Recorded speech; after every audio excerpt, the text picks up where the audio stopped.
स्वागत है आप सभी का हमारे क्रिकेट के सबसे बड़े और सबसे बेबाक मंच पर। दोस्तों, भारत और इंग्लैंड के बीच खेला गया पहला T20 मुकाबला एक ऐसे अजीब और रोमांचक मोड़ पर जाकर छूटा जिसने फैंस को निराश भी किया और हैरान भी। उस मुकाबले में टीम इंडिया ने पहले बल्लेबाजी करते हुए पूरे 20 ओवर खेले और 7 विकेट खोकर 189 रनों का बेहद मजबूत स्कोर खड़ा किया था।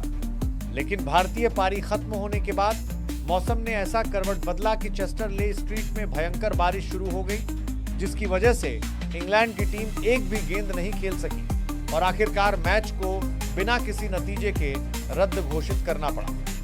भले ही इस मैच का कोई रिजल्ट नहीं निकला, लेकिन भारतीय बल्लेबाजों ने इंग्लैंड के गेंदबाजों की जमकर धुनाई। अब पहला मैच बेनतीजा रहने के बाद एमिरेट्स, ओल्ड ट्रैफर्ड, मैनचेस्टर के मैदान पर होने वाला यह दूसरा T20 मुकाबला इस 5 मैचों की बड़ी सीरीज का सबसे अहम मोड़ बन चुका है। चूंकि 5 मैचों की सीरीज का पहला मैच धुल चुका है, इसलिए दोनों ही टीमें इस दूसरे मुकाबले को जीतकर सीरीज में 1-0 की बढ़त बनाने के लिए अपनी पूरी जान झोंकने वाली है। आयरलैंड के खिलाफ मिली हार के बाद हेड कोच गौतम गंभीर और कप्तान श्रेयस अय्यर पहले मैच के बल्लेबाजी प्रदर्शन से संतुष्ट जरूर होंगे, लेकिन संजू सैमसन के लगातार फ्लॉप शो के बाद गंभीर ने एक बहुत ही कड़ा फैसला लिया है। दूसरे T20 मुकाबले के लिए संजू सैमसन को ओपनिंग से हटाकर टीम की प्लेइंग 11 में कुछ ऐसे हैरान करने वाले बड़े बदलाव कर दिए गए हैं जो मैनचेस्टर के मैदान पर इंग्लैंड का सुपड़ा साफ करने के लिए काफी है। चलिए दोस्तों, इस महामुकाबले की प्लेइंग 11 पर नजर डालने से पहले हम बात करते हैं एमिरेट्स, ओल्ड ट्रैफर्ड, मैनचेस्टर के इस ऐतिहासिक मैदान की पिच रिपोर्ट और वेन्यू रिकॉर्ड्स के बारे में, क्योंकि इस पिच का मिजाज समझे बिना आप मैच का अंदाजा बिल्कुल नहीं लगा सकते। मैनचेस्टर की पिच पारंपरिक रूप से इंग्लैंड के बाकी मैदानों के मुकाबले थोड़ी अलग होती है। यहाँ की मिट्टी में अच्छा बाउंस यानी उछाल होता है, जिसके कारण तेज गेंदबाजों को कैरी बहुत अच्छी मिलती है। शुरुआती ओवर्स में यहाँ की हवा और पिच की नमी के कारण तेज गेंदबाजों को अच्छी स्विंग और सीम मिलती है, लेकिन जैसे जैसे खेल आगे बढ़ता है, ये पिच बल्लेबाजों के लिए स्वर्ग बन जाती है, क्योंकि यहाँ गेंद सीधे और अच्छे उछाल के साथ बल्ले पर आती है, जिससे स्ट्रोक प्ले बहुत आसान हो जाता है। मैनचेस्टर में स्क्वायर बाउंड्रीज थोड़ी बड़ी हैं, इसलिए बल्लेबाजों को यहाँ छक्के लगाने के लिए टाइमिंग और ताकत दोनों का पूरा इस्तेमाल करना पड़ता है। इसके अलावा खेल के दूसरे हाफ में यहाँ की सूखी पिच पर स्पिनर्स को भी थोड़ी ग्रिप मिल सकती है, जो मैच का पासा पलट सकती है।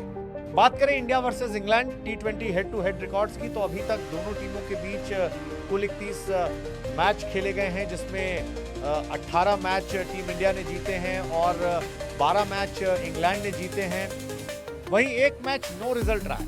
रिकॉर्ड्स में भले ही इंडिया स्ट्रांग नजर आ रही हो, लेकिन इंग्लैंड को उसके होम ग्राउंड में हराना मुश्किल भरा रहता है। बात करें India versus England match live telecast की, तो ये मैच आप मोबाइल में जियो हॉटस्टार पर देख सकते हो, वहीं टीवी में सोनी स्पोर्ट्स नेटवर्क चैनल पर लाइव देख सकते हो। तो चलिए दोस्तों, अब सीधे बात करते हैं टीम इंडिया की उस नई और बेहद संतुलित प्लेइंग 11 की, जो इंग्लैंड को उन्हीं के घर में कुचलने के लिए मैनचेस्टर के मैदान पर उतरने वाली है। पारी की शुरुआत करने मैदान पर एक बार फिर उतरेंगे टीम इंडिया के सबसे आक्रामक और विस्फोटक सलामी बल्लेबाज अभिषेक शर्मा। पिछले मैच में इंग्लैंड के खिलाफ अभिषेक ने जो तबाही मचाई, उसे इंग्लिश गेंदबाज लंबे समय तक नहीं भूलेंगे। उन्होंने महज 24 गेंदों में 245 से ज्यादा के स्ट्राइक रेट से 59 रन कूटकर भारत को एक आतिशी शुरुआत दिलाई थी।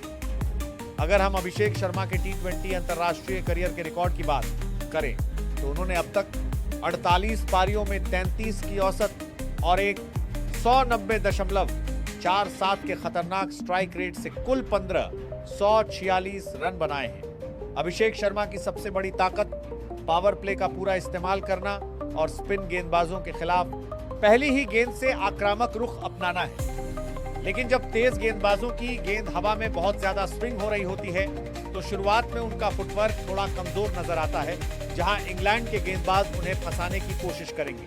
अभिषेक शर्मा का साथ देने के लिए दूसरे सलामी बल्लेबाज के रूप में मैदान पर उतरेंगे महज 15 साल के युवा सनसनी वैभव सूर्यवंशी, जिन्हें पिछले मैच में फ्लॉप रहे संजू सैमसन की जगह इस बार ओपनिंग की बड़ी जिम्मेदारी सौंपी गई है।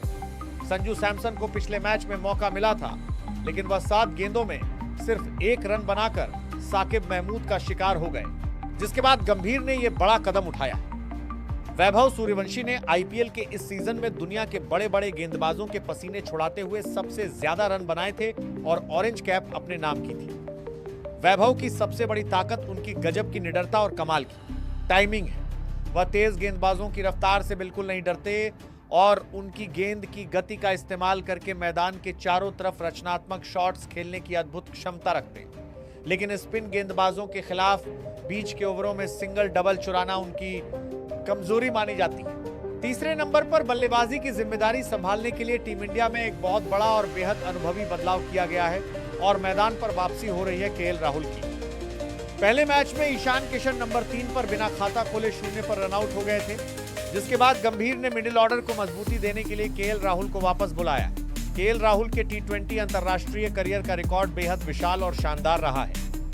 उन्होंने भारत के लिए खेले गए 72 टी20 मैचों में लगभग 38 की बेहतरीन औसत और 139 के स्ट्राइक रेट से 2200 से ज्यादा रन बनाए हैं, जिसमें उनके नाम 2 शानदार अंतरराष्ट्रीय शतक भी दर्ज हैं। राहुल की सबसे बड़ी ताकत यह है कि वह तेज गेंदबाजी और स्पिन दोनों को बेहद सहजता से खेलते हैं। गेंदबाज 145 की रफ्तार से कड़क गेंदबाजी करते हैं तो राहुल के पास शॉट खेलने के लिए अतिरिक्त समय होता है, लेकिन उनकी सबसे बड़ी कमजोरी दबाव के क्षणों में कभी-कभी बहुत ज्यादा रक्षात्मक हो जाना है। नंबर 4 पर टीम की कप्तानी और मिडिल ऑर्डर को संभालने के लिए मैदान पर उतरेंगे खुद श्रेयस अय्यर।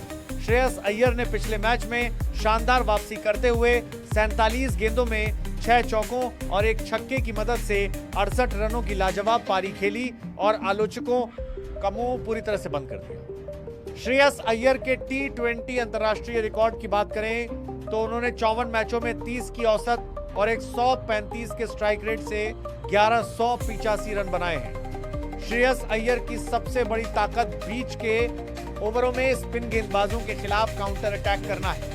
वह स्पिनर्स को सेट होने का कोई मौका नहीं देते, लेकिन श्रेयस अय्यर की कमजोरी जगजाहिर हो चुकी है और वह है शॉर्ट पिच और बाउंसर गेंद। 5वें नंबर पर बल्लेबाजी को एक नया आयाम देने और मिडिल ऑर्डर में रनों की रफ्तार को तेज करने के लिए एक और बड़ा बदलाव करते हुए रजत पाटीदार को प्लेइंग 11 में शामिल किया गया है। रजत पाटीदार को इस नंबर पर लाने का मुख्य उद्देश्य स्पिन गेंदबाजों के खिलाफ